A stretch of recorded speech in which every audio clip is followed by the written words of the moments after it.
All right, story time's over. All right. So, lovely friends, in case you missed it yesterday, Mrs. Kneifel decided that, well, today before Halloween, so we're not the most focused hocus pocus. Also, poetry's a little bit harder, so this assessment's really hard. So instead of you guys taking it, we're going to take it all together, okay? So you're not having a test grade today. We're just going to do it together. I'm going to read through it. We're going to talk about the different answers, and that's what we're going to do. We're going to do it together. Is everyone cool with that? But you have to participate, okay? Because Mrs. Kneifel wants to hear how you guys think and how you guys would do this. It'd be as if you're taking it just all together, okay? So the first things first is obviously we have to read the poem. So I'm going to get reading. It's called Window Cat. Okay? Such cold, wet winds, little cat. Somehow yet you wish for that. Instead, you purr and push your paws here on my lap. Lovely, gentle kitty cat. My fingers smooth your one-way fur, throatier still, your deep, rich purr. But then birds, flickers of red, past the glass, and you turn tiger, tight and trembling beneath my forgotten fingers. Your eyes, black full moons, overflowing from green globes. Flash intent desire. Heartbreak I see, how readily you would choose this over me. The long quivering crouch in shadowy grass, the yowling vicious spring, scares me plentiful. Prey, the flap of feathers, quick moving, fluttering, and... I can't read that word, Molly. Can you scroll up a little bit more? No, the other way. This thing's in the way. Can you just tell me what the first word is? F-L-E, or it's something L-E-E-I-N-G. What's that word? What? Fleeing elsewhere to roam. How wrong was I to think you were already home? Oh. Anyone want to dissect that poem for me real quick? Tell me what it's about. Rochelle. Nice and loud, though, because everyone at home wants to hear you. Okay, yes, it was about a cat. In the beginning, the cat was what? Let's just talk about it. In the beginning, what was the cat doing? Before that. Before he looked out the window, what was he doing, Evan? He's getting his strokes.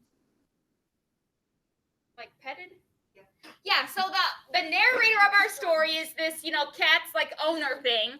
And he's just rubbing his little kitty, having a great time. The kitty's purring, life's great. And then, like Olive said, he looks out the window. And then when he looks out the window, what does he see? Birds. And what do cats naturally want to do? Eat them. Get the birds. So then, the kitty cat's like, bye, owner. Landon, I'm not going to talk to you anymore today. And so the kitty cat's like, bye, owner. I got to go get the bird. And then the owner's all sad. And he's like, oh, I thought you were already home. But really, the cat's like, I'm out because I got to go get the birdie. So that was just a little tiny dissect on our poem. So the first question says, which of these shows the rhythm pattern of lines 8 and 11? So let's find 8 and 11. 5, 6, 7. So here's 8 through 11. I'm going to read it again. Ready? My fingers smooth your one-way fur. Throatier still, your deep, rich purr. What is the first line of everything? It is what letter? A. So it was smooth. Is there another A line? There's another in just those 4, not in the whole thing.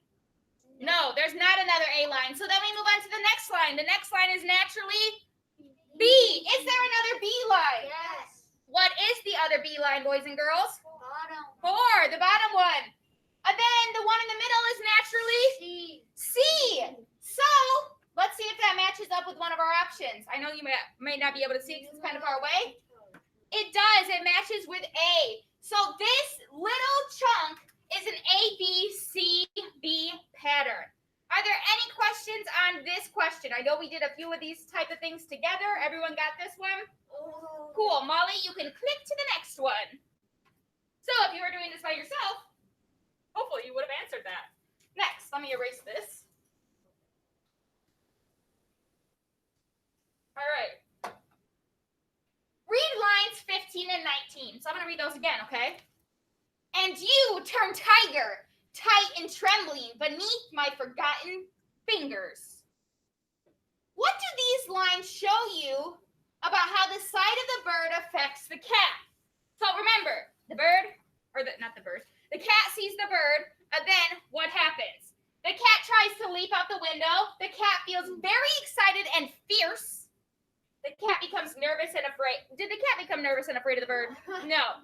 Let's cross that one out right now. We know it's not that. The cat tries to scratch the speaker. Did the cat try to hurt the speaker? No.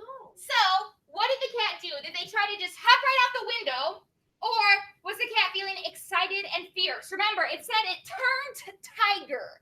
So, I want to vote. If you think it's A, I want 1 finger up. If you think it's B, I want 2 fingers up. Oh, I'm agreeing with all you. It is B. The cat feels excited and fierce, just like a tiger. Like it was a nice, pretty little kitty cat. It's getting all rubbed and purring, and then it sees a lovely thing, and all of a sudden it's like, I'm a tiger. I want the bird. So it is B. Molly's going to click B, and then she's going to move to the next one. Okay. The next one is one of our lines, or not one of our lines. Oh, my goodness. Is one of our prefixes, or you know what, Mrs. Kneifel? My goodness. It's one of our suffixes. And where do suffixes go? At the end. So it's the suffix FUL. So scares the plentiful prey. So we have to figure out what plentiful means, okay? Does anyone remember what full means? If I said you are beautiful or cheerful, what does full mean? Ava, do you remember? Yeah. Full of. So, if we put that in, it'd be scares the full of prey. So, does that mean the well-fed prey, easily frightened prey, quickly or moving very quickly, or found in great numbers? If something is plentiful, like if I said, wow, we have a plentiful amount of snacks over there, which we do. Hopefully you guys are hungry after lunch. I don't know. So what does anyone want to give me what they think the answer will be? Plentiful. If I said, ooh, we got a plentiful amount of snacks, which one does that match up with? Well-fed snacks, easily frightened snacks, moving very quickly, or found in great numbers? Zachary. Four. It is 4. Found in great numbers. Plentiful. See, they're trying to trick you because they're not just saying the word a lot. They're saying found in great numbers. So the prey would be the birds, found in great numbers. That just means a lot of birds. So plentiful means a lot. If you were apple picking and there was 1 trillion apples on the tree, you'd be like, man, that's a plentiful apple tree, okay? So the correct answer is 4. Fabulous, fabulous. You may move on, Miss Molly.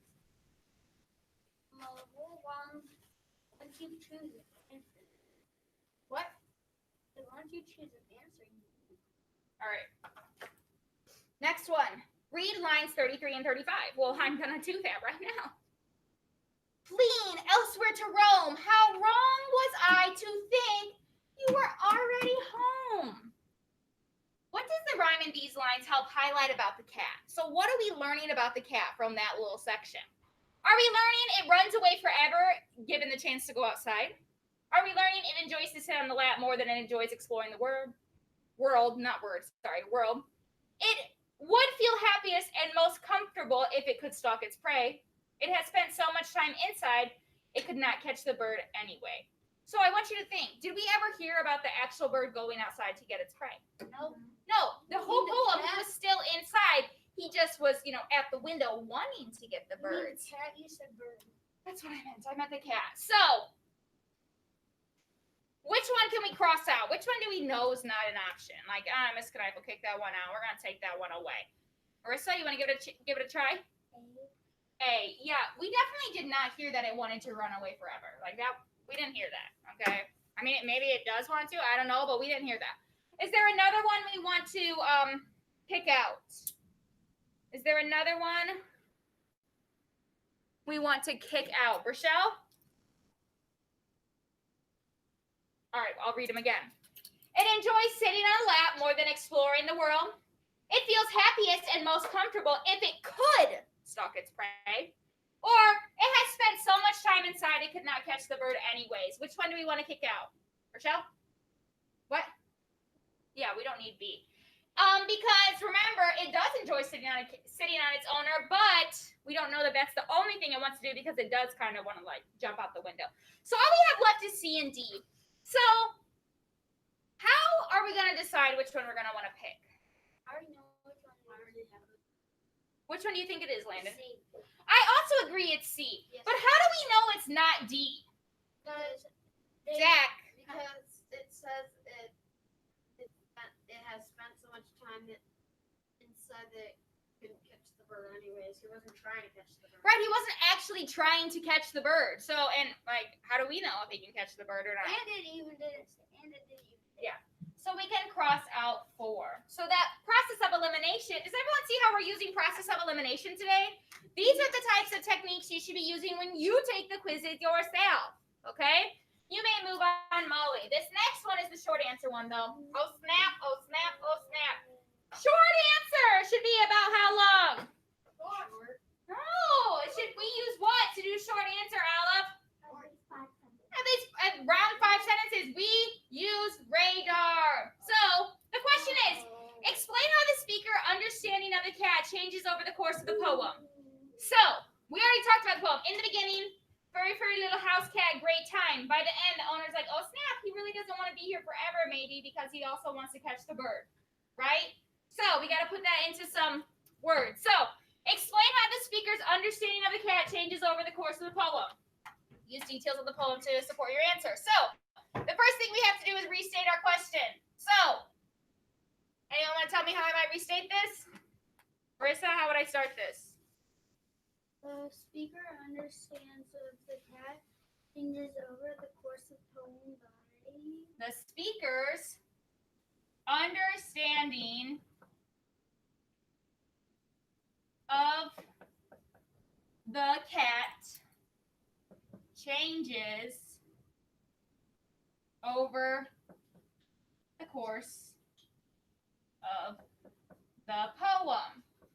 Marissa said bye and then would continue, but you know Mrs. Knife likes to add extra sentences, so I'm going to stop it right there. I'm just going to say, oh, changes over the course of the poem, okay? And then my second sentence is where it's going to say bye. It changes from the beginning. When, what was the beginning? The owner was like, what with the cat? Okay, well, what was he doing with the cat? Petting it. The cat was purring. So it changes from the beginning when the cat was enjoying being petted and he was purring. Period. Then what happened? What happened? Then he saw a bird. Yes. Then the cat saw a bird. Then the cat saw a bird. Period. When the cat saw the bird, he became what? Can someone remember what word he was so we can use a quote from the story? He became what? Lillian? He became tiger-like and fierce.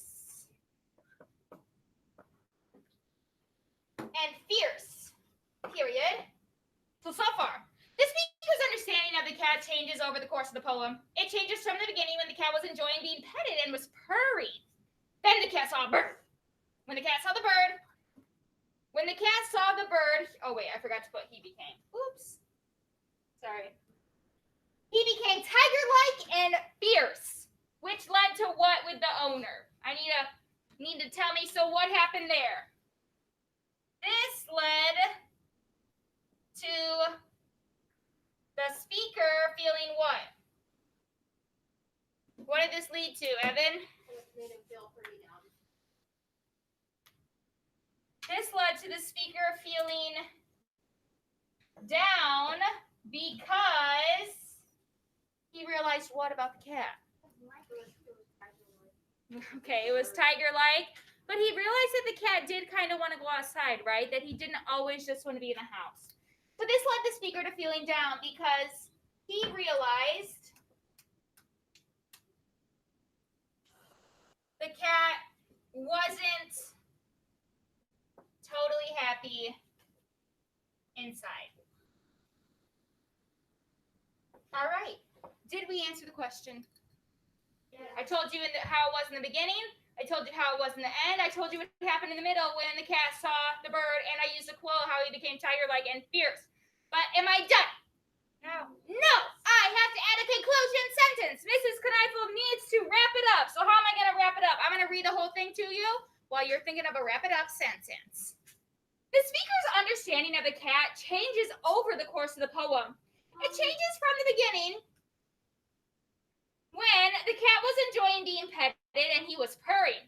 Then the cat saw a bird. When the cat saw the bird, he became tiger-like and fierce. This led the speaker to feeling down because he realized the cat wasn't totally happy inside. How can I end this? You just got to conclude it for me. Make it an end. Put those away, Landon, because you're not focused. How can I conclude this? Molly, tell me what I should say.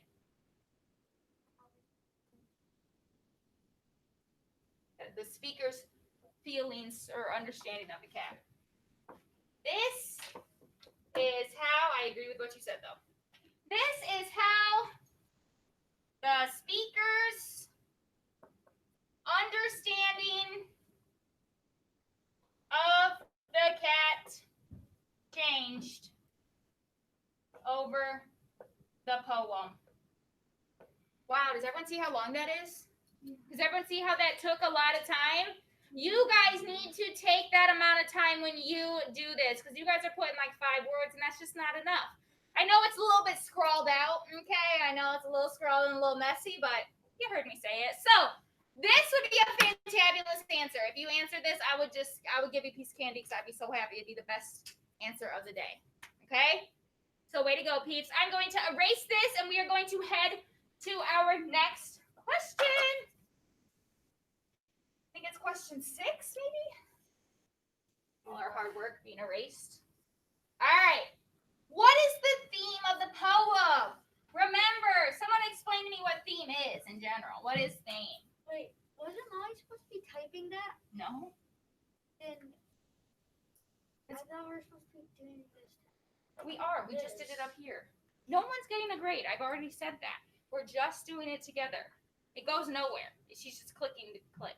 Oh, so yours is like This is like mine. This is an example, okay? It doesn't need to be graded. You really think she could type as fast as I talked? No. All right. What is the theme of the poem? Someone remind me what theme is anyways. What is theme?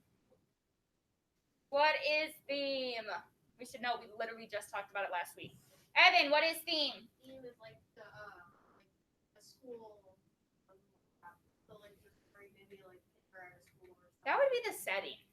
So I completely disagree. You guys all got a little square piece of paper that said how to find themes. So all of you, get out your little square piece of paper. What? What is the theme? Isaac, you said you know what? You and Julian were here. Okay. Go. Find the topic for. No, you're reading me. I want to know what theme is. Okay, I know the steps on there, but what is the theme? Everyone should know. Theme is something that we find all the time. We literally talked about the theme of the poem that will never end. Remember, the theme of the poem that will never end is that writing inspiration strikes you at any time, but it comes and goes. So what is the theme? What does theme mean? What is the definition of theme?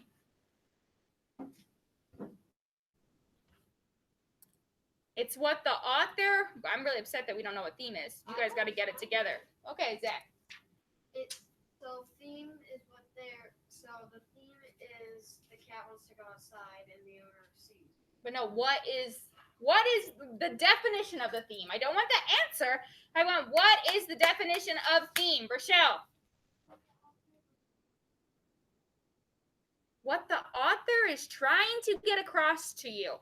What is the moral of the story? What's the lesson you are learning? All of those could be like the theme, okay? So, remember, I read you that whole story before fall break, and it was, the Tale of Two Beasts, and the theme of that was it's okay to have a different opinion than someone else or a different perspective, right? Does everyone remember that? We spent 2 days learning about theme. Everyone remember the picture book?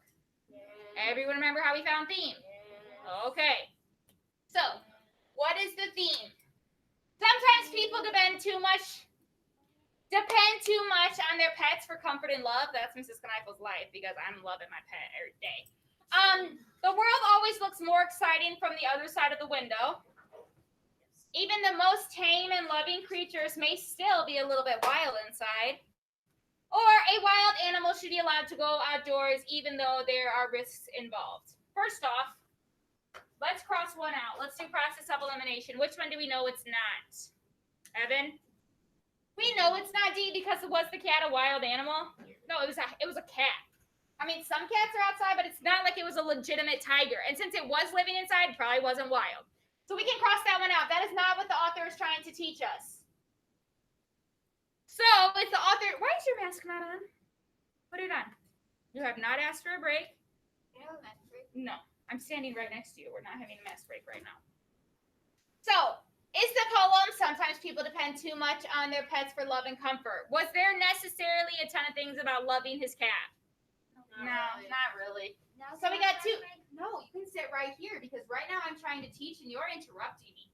So pull up to your desk and focus. So, the world always looks more exciting from the other side of the window, or even the most tame and loving creatures may still be a little bit wild inside. Which one do you think goes along best with the poem? Think about it.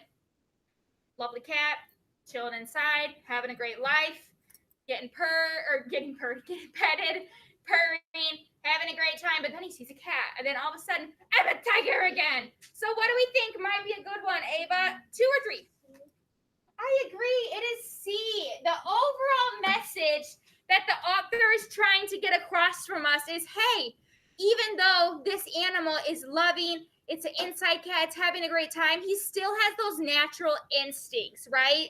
And same with all other animals, even your beautiful, lovely, lovely dog, every once in a while it might get a little crazy if it sees a squirrel, right? Because that's its natural instinct.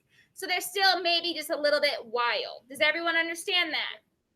Does everyone, if I ask you tomorrow, even though tomorrow's Saturday, if I ask you tomorrow what theme is, are you going to remember what theme is? Yeah. Yes, the moral of the story. What the author wanted us to learn from the story. Oh yeah, and I didn't get a piece of paper. I can get you one. They weren't here. All right. By the way, stop drawing on my board, boys and girls. All right, and now these ones are just our grammar practice ones. So we are done with the poem one. Everyone feel good about that? Yeah. Okay, cool.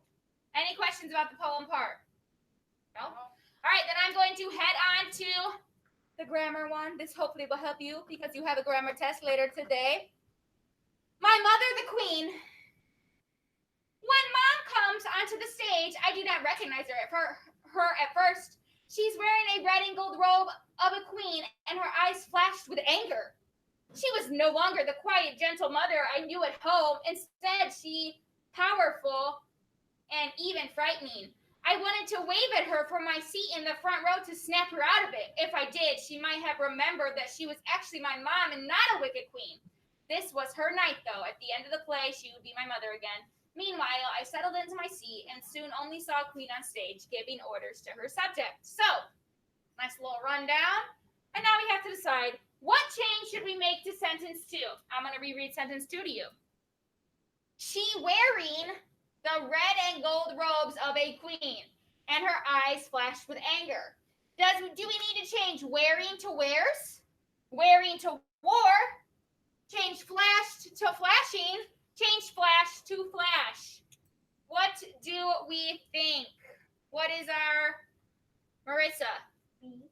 It is B. We need to change wearing to wore. So we need to say she wore the red and gold robes of a queen. Fabulous, fabulous. The other ones don't make sense.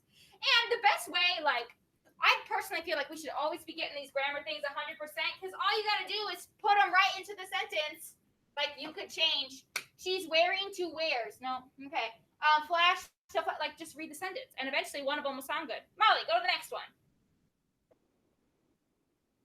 All right. Instead, she even frightening. That clearly seems a little bit off. We need an extra word in there somewhere. We need a linking verb. What is the best way to write the underlined part of the sentence? Should it be she seemed powerful? She's seeming powerful. She seems to be powerful. No change needed. First off, it's not no change needed because that one's silly. Ava, you want to give me a guess? It is a she seems powerful. That's the one that makes the most sense. You just have to read it to yourself and listen. Thank you, Ava. And the next question, final question. Da-dum. What change should be made to sentence 6? Let me read sentence 6 to you. If I did, she might have remembered that she was actually my mom and not a wicked queen. Change might have remembered to remember. Change might have remembered to just remembered. Change might have remembered to going to remember, or no change needed. I want to see a vote. If you think it's 1, hold 1 finger up. If you think it's 2, hold 2 fingers up. If you think it's 3, hold 3 fingers up. If you think it's 4, hold 4 fingers up. I want to see a vote. Everyone has to vote. Don't be looking at your friends. Just hold up your fingers. What do you think? Do you think it should be I did and she might remember that she, oh no, that she remember. Okay, that's totally not number 1. I can't even read it. It's silly. The next one is, if I did, she remembered that she was actually, no. Should it be, if I did, she going to remember? No. So the answer, everyone, is D or 4. It was no change needed. That sentence was already good to go. We didn't need to change it. It was super fabulous. Okay. So, all right, Molly, you're good to go. So what questions do we have over this? Does everyone see how that took us a long amount of time? Did I finish that in 7 minutes? Did I finish that in 9 minutes? No. Sometimes some of us try to finish these extremely fast. And you can't finish them that fast because they take a lot of thinking. Those are deep questions. They are not, oh, I'm going to finish this in 5-minute questions. So next time, which it won't be for 2 weeks, when you take an assessment like this on your own, I want you, close your computer, you don't need it. I want you to take a long amount of time just like we did. I want you to use the process of elimination. Does everyone see how we did that? We crossed out the ones right away that we were like, those were silly. And then we just had to really think, okay, which one fits in better? Okay? And the grammar ones we should always be getting right because you can plug in, all you have to do is plug in the words and see which one makes more sense. Are there any questions? No? We sure? No. Okay, well, thank you for participating. You guys did a good job. We still have about 10 minutes till Math RTI. So, friends at home, you may leave me and don't forget to do your spelling test. Not us in here. Math RTI starts at 9:10. So you need to be on at 9:10. Here in class, we are going to be reading for AR, and that is our only choice. You are reading for AR. That is our only choice. So goodbye, friends at home. This recording will be posted. Everyone here, get out a book. A book. Yes, if you face forward. Bye, guys.